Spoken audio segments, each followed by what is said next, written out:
Hello and welcome to Becoming Abundant podcast. I am your host, Anna Maria Jinga, and this is our side of the internet where we get to speak about true abundance, personal authority, emotional optimization, and the pure power of alignment, all while living in the presence and guidance of God Himself. I am a holistic coach and mentor focusing on healing the emotions keeping you stuck so that the mind and body can align and live a limitless life.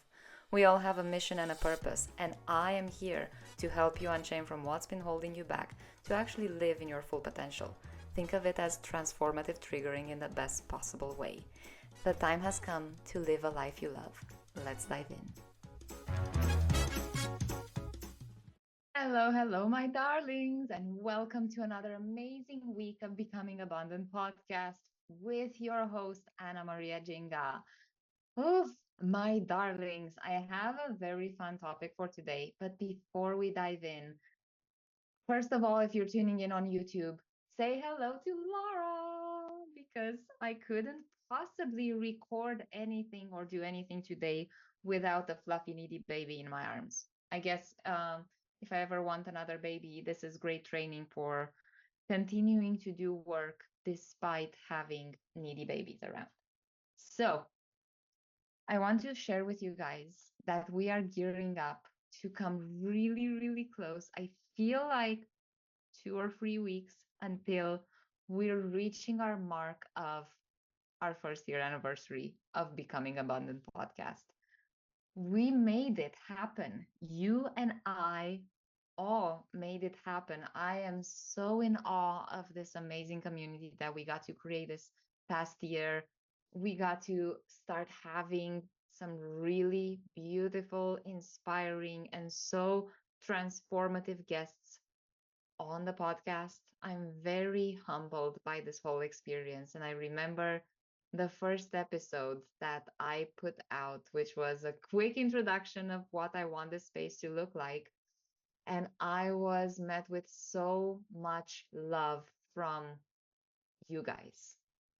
So much love, so much excitement, so many celebrations. And I knew that it wasn't just because, ooh, it feels validating that you guys are excited for a podcast, but I also knew that this kind of thing, this kind of energy that we're creating together is needed in the world. So I'm really, really happy and grateful we get to make it happen together. And thank you. I get to love you and thank you and have all of this amazing experience happen because of you. So thank you so much for tuning in. Thank you for the love. Thank you for all the cuddles and all the messages and all the love and the questions and the celebrations and the transformations that I get to read from you guys. It's very inspiring. So thank you. I wouldn't be here without you.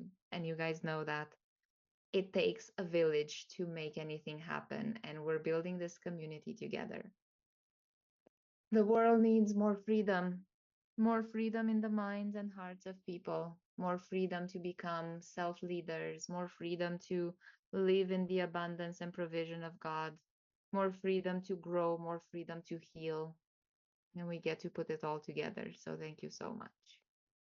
And on that note, the topic of today, and if you follow me on Instagram, you know I've already spoken a little bit about it in a reel, but I feel like we need to dive even deeper into it, is my cup runneth over.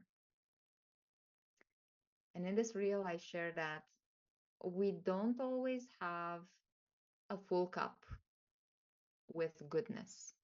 And it's not either the cup is full or the cup is empty. The cup sometimes it's full of goodness and sometimes it's full of poison because the cup is always full. The cup is by default full of something. It's not empty because we're still alive. The cup couldn't be possibly empty because we're still alive. We're still doing things. We're not disconnected from life itself. We are in it. We're here. We're making it happen. So whenever I hear now my cup is running dry, I ask myself, and then I ask the people that share this, what is actually going on in your cup?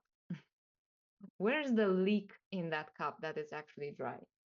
Because when we share things with people, when we hold space, when we respond or react, when we live life with another, with friends, with family, with anything, we do not pour from an empty cup because there wouldn't be anything to pour. Would you agree with me on that? I know I would. The thing about it is, we don't realize that the cup is always full, so we blame it on being empty, when in fact, we're just empty of love. We're just empty of self worth. We're just empty of prioritizing ourselves. We're empty of taking care of what's important and what needs to be a non-negotiable. We're not empty because there's always something going on. I remember when I was away from God and shutting him out, I felt empty many times. But it was actually, now thinking about it, it was me realizing that I wasn't empty. I was actually full of the wrong things. I was full of lack.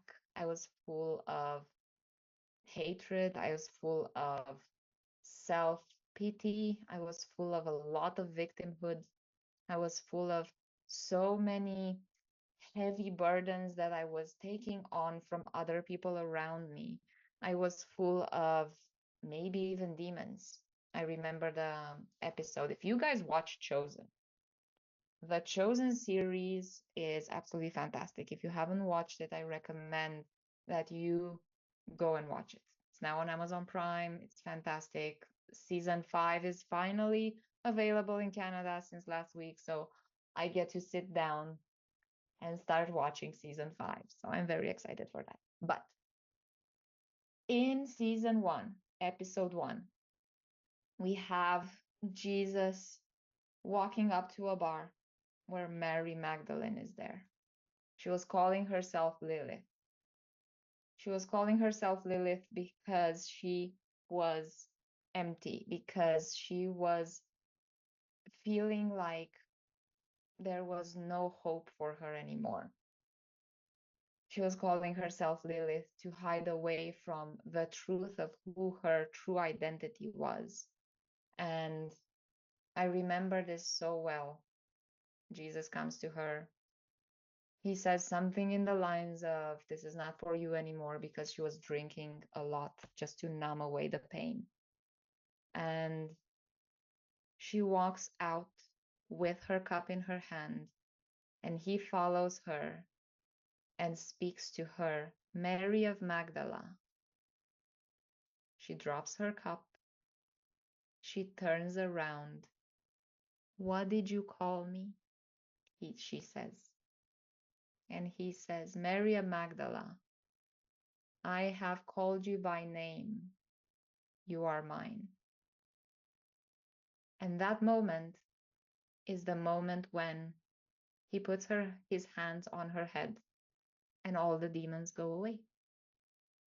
And her cup starts filling up with the Holy Spirit. Her cup was never empty. Her cup was full of demons. And it made me, many times I've watched that episode, dozens of times. And even that whole scene in itself, I watched it and saw it, and it resonated so deeply with what I have experienced, because the noise that I've lived with, the chaos that I've had in my own cup, was there filling my cup to the overflow with hatred, with lack, with victimhood, with sorrow, with pain, with deep depression, with deep hatred about everything that I was going through, because it was all that was filling my cup. But my cup was never empty, because if it were empty, I would have had space for God. But I didn't have space for Him because I was constantly accepting all of that negativity. But if you remember from episode 3, when my head hit the waves in the ocean during my new baptism and everything went quiet, it's because God took over and filled my cup. He went fully in, swept every crap that I had in my cup out, and filled my cup with Him. And it's been quiet since. It's still quiet, FYI. It hasn't changed because now the quietness became a choice. Now the quietness for me became a sense of belonging, a sense of safety, a sense of I get to choose what I put in my cup from now on, because I didn't even realize that I was choosing what was in my cup, and it was not something good. So when I thought last week, this week, it's all a blur. Time is an illusion. When I thought when I created that reel about your cup isn't empty, it's just full of poison, I remembered how much I didn't even realize that my cup was full of poison until it wasn't. And the moment I sat with that, I realized that I need to share this with you guys. Because how often do we find that we don't know how busy or loud or crazy it is around us until we get to a quiet place?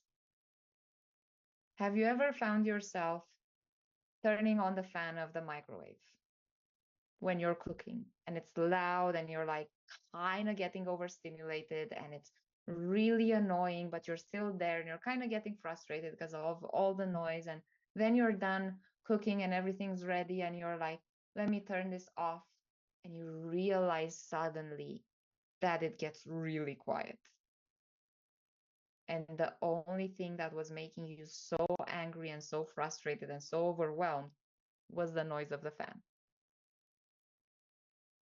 And in that noise, you have put all of the other negative things that were happening around you and within you because of that. But you didn't know that if you turn off the noise, everything else would go away as well. That was my case with my cup that was full of crap until God cleaned it up, pushed it away, and then I realized that I always had a choice of cleaning it up myself. So, self-care tip number 1 is check in what is in your cup. And how do we check in what's in our cups? Is sit with yourself and do an internal audit. See how you respond. Are you reactive? Are you angry? Are you too sarcastic that it's a little bit too like a scorpion stinging?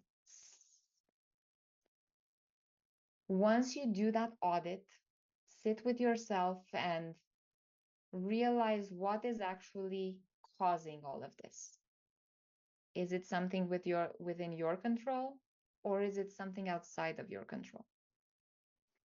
The next thing you get to do once you realize all of this is, what am I feeling?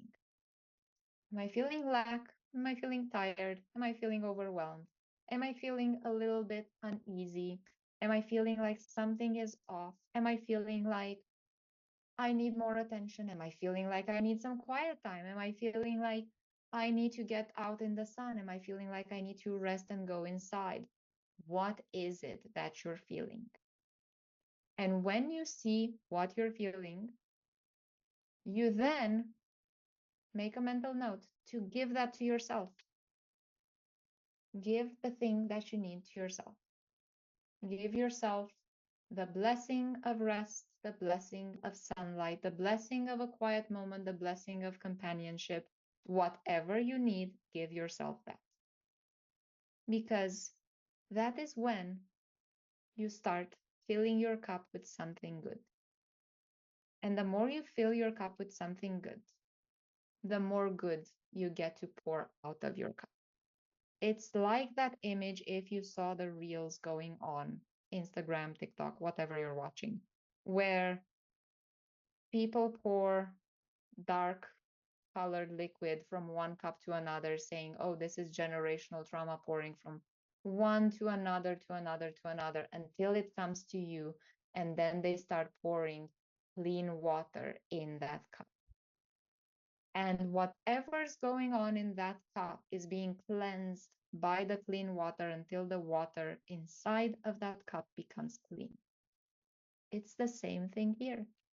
If your cup feels heavy, if your cup feels dirty, if your cup feels yicky, it means that you need to give yourself and gift yourself more of the good. Self care is not selfish, it's selfless. Self care is important because it trains your nervous system that you are safe. Self care is also creating space for the Holy Spirit to have a healthy, stable, strong temple to live in. Self care means that you get to filter out all the noise and get to take away the veil that is keeping you away from hearing God's mission for you, God's word for you, God's passion for you, God's purpose for you. All of the negativity that you're holding on to, thinking, believing, accepting that it is your right to hold on to every negative thing that has happened to you like it's your life depends on it. You are right to feel that way, but it is not yours to carry. Put it down. Let me say that one more time. You are entitled to see it, to recognize it, to witness it, but it is not yours to carry. Put it down. You do not need to carry all the hate. You do not need to carry all the victimhood. You do not need to carry all the weight of the years that you've experienced survival mode. You get to make a clear decision now of doing better, of wanting better, and that starts with you. I read this quote the other day that said, train your body as an athlete would, because God is not putting you to run a sprint, but a marathon. Isn't life like a marathon?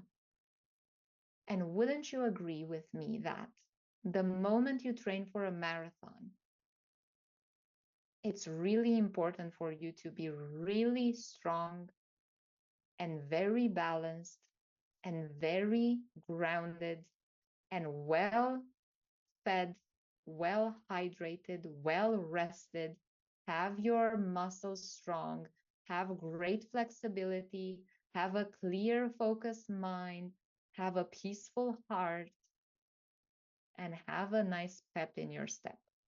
Would you agree that that would make you a really good marathon runner? I would. So the thing is, the second thing you get to do in your cleaning out your cup is asking yourself this: what do I actually want in my cup? Going back to me, I love to have in my cup humor. I love to have in my cup compassion, caring, really great listening ears. I love to have in my cup hobbies that make me feel good, hobbies and experiences that make me feel happy. I love to be in charge of my happiness. I love to be in charge of the way my mind thinks and goes straight to positive things instead of negative.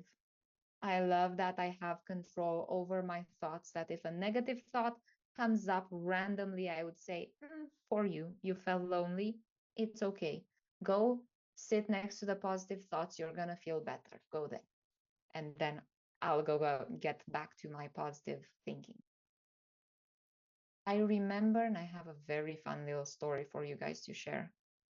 I remember last week or 2 weeks ago how much negativity was being poured into me when I was back in Romania, when I was trying to be positive and I was met with, you're also positive and bubbly. Chill out. Life is not that positive.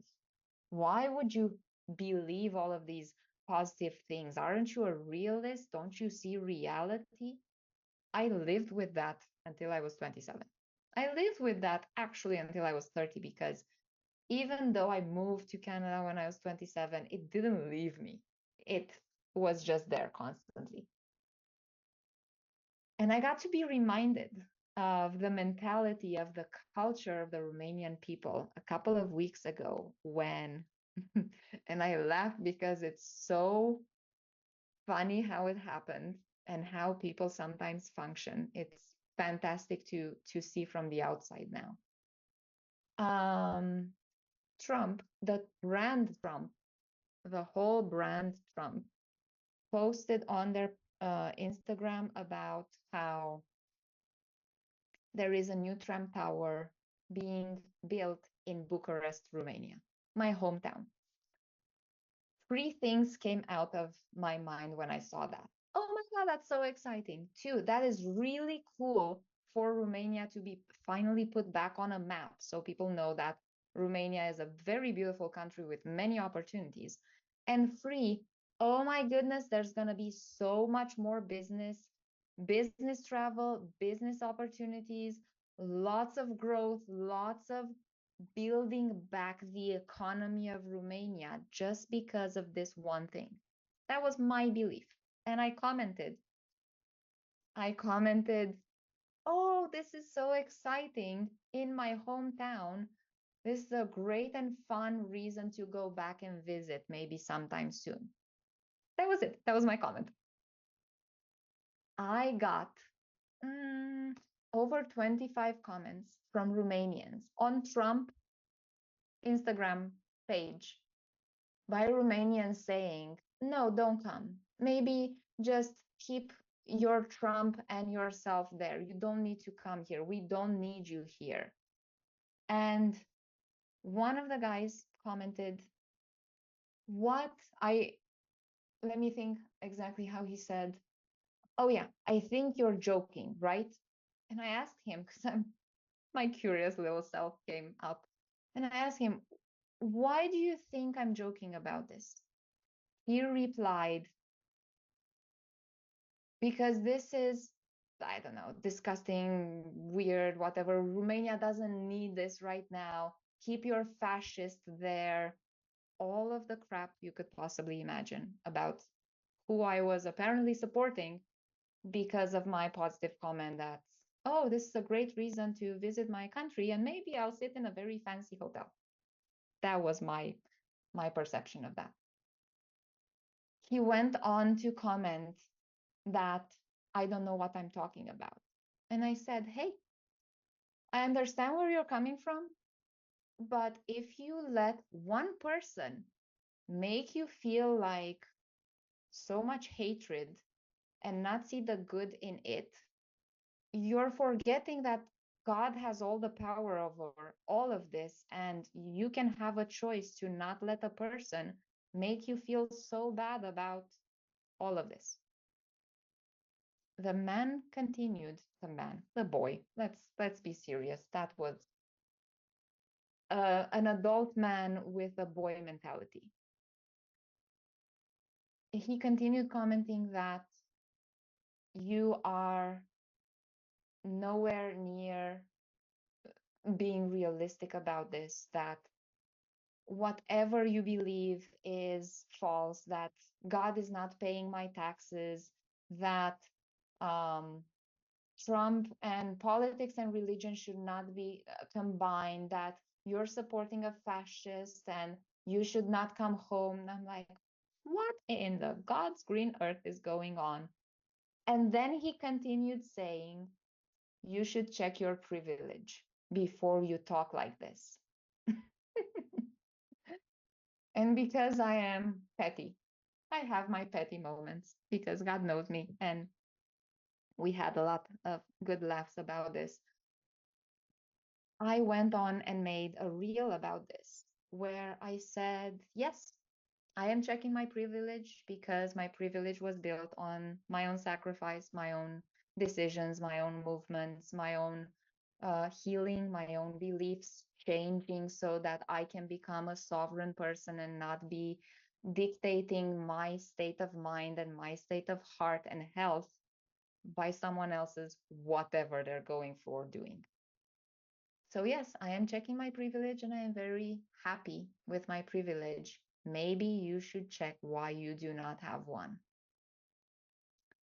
He went, spied on my profile, spied on my community profile, left a horrific comment about me in my reel. That was not, I didn't tag him, I didn't comment anything about him per se. I just mentioned to my audience that, hey, yes, we need to be aware of our privileges and realize that other people's hatred has nothing to do with us. So maybe the people that are seeing this, that are being triggered by this, should check why they're triggered by this.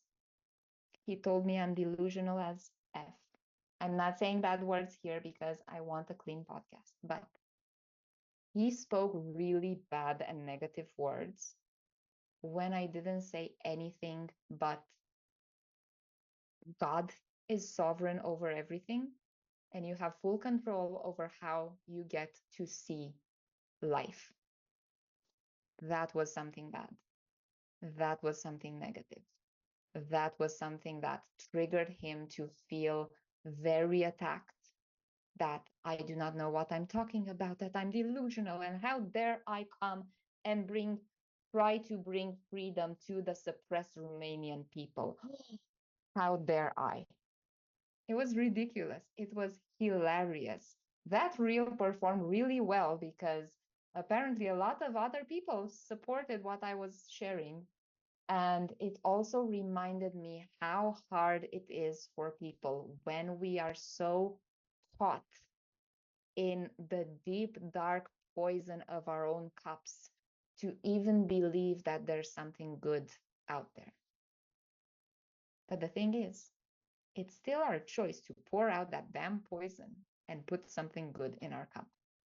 It's still our choice to see a Trump Tower being built in a second world country as progress, as business, as growth for the economy, instead of seeing it as a fascist taking over a country that has been corrupt and led by fascists and communists for the past 35 years. But we don't speak about that because we do not want to see the poison in our cup. We just want to see that the other person's green grass is too green. You are faking it. You do not know your privilege. The thing is, we forget. We are so brainwashed in forgetting that we have a choice to pour out all of the poison in our cup. So, my loves, with all of this being said, I invite you to check your cup and check your cup diligently. See what's in there, see how you're responding. Become so aware of yourself that you will not allow yourself to step out of your integrity. Allow yourself to know that you can lead with integrity, that you can lead with passion and power and positivity. And there's power in the progress of healing. And you can lead with your goodness, even in the places where people see evil. Because I can tell you for a fact, maybe the people that poured all of their hatred upon me because I was excited for something, maybe they needed to pour that out because it was too overflowing for them. The poison was too much. So they needed to pour out somewhere else. And where could they pour but in someone that had a very big overflowing cup of goodness? The thing is, my cup is so full of goodness that all of their poison was just washed off. Because it's not just me pouring into myself, it's also God. And God pours his Holy Spirit every morning. And every morning and every night, I sit and thank him for blessing me with a clean cup. Because the more I take care of my clean cup, the more I get to pour into you guys. And wouldn't you agree that you and I both need a lot more full, love filled cups out there right now. So I'll leave you with that. Thank you so much for tuning in. I cannot wait to hear what you get to share from these spaces of contemplation around your own cup. And my darlings, I pray a full blessing of miracles, abundance, and a cup runneth over with love and compassion for each and every one of you. And make sure you share this with someone that needs a reminder that it's our choice what we have in our cups. I love you.